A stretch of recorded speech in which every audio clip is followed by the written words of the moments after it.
Guys welcome back to my YouTube channel. कैसे हैं आप सब? उम्मीद करती हूँ आप सब बहुत ही अच्छे होंगे। और 2 दिन से हमारा वीडियो नहीं आया यूट्यूब पे। कुछ बात की ऐसी टेंशन हो जाती है, कभी कभी हमारा माइंड एक जगह पे सेट नहीं रहता है, तो इसलिए हम वीडियो नहीं बना पाए। क्या है, कभी कभी हम अच्छे रहते हैं, कभी कभी कुछ बात बीते हुए बातें याद आ जाती है तो और भी ज़्यादा टेंशन हो जाती है।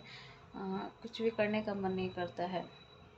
जैसे रहता है सिर्फ सोए रहें या फिर शांत जगह पे बैठे रहें, वैसा फील होता है। तो इसलिए हमने 2 दिन से वीडियो नहीं बनाई। और बहुत सारी ऐसी बातें हैं जो मैं शेयर करना चाहती हूँ किसी से, बट शेयर नहीं कर पाती हूँ। हमसे होता ही नहीं है, पता नहीं क्यों, क्या रीज़न है, हमें कुछ समझ में नहीं आता है। और ऐसा लगता है कि अंदर से मेरा मन कहता है कि ये सब नहीं करें, किसी से कुछ बात नहीं करें, कुछ नहीं बताएं, ऐसा लगता है। सो आप लोग कैसे हैं? आप लोग कमेंट करके बताइएगा। और प्लीज़ आप लोग हमारे चैनल को ज़्यादा से ज़्यादा सपोर्ट कीजिए और वीडियो को शेयर कीजिए, वीडियो को लाइक कमेंट कीजिए।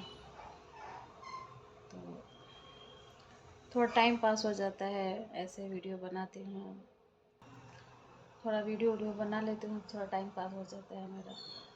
अभी मैं पार्लर में हूँ और वैसे ही बैठी हूँ। मैम आई थी तो मैम का फेशियल वेशियल किए हैं। उनका बहुत ज़्यादा इधर पिगमेंटेशन हो गया था, तो फेशियल किए हैं। उसके बाद वो घर पे गई, उनका थोड़ा तबीयत ठीक नहीं था तो रिलैक्स के लिए थोड़ा सा फेशियल करवाएं। उसके बाद घर पे गए तो मैं बस बैठी हूँ। अभी जाऊँगी थोड़ा देर में जानू को स्कूल से लाने के लिए। मेरा भी मन नहीं लग रहा है, कुछ में अच्छा नहीं लग रहा है। तो प्लीज़ आप लोग हमारे चैनल को ज़्यादा से ज़्यादा सपोर्ट कीजिए। और कोशिश कर रही हूँ अभी अगले वीडियो में थोड़ा देर के बाद मैं वीडियो बनाऊँगी गीत का। सो आप लोग हमारे चैनल को ज़्यादा से ज़्यादा सपोर्ट कीजिए। बाय बाय, मिलते हैं अगले वीडियो में।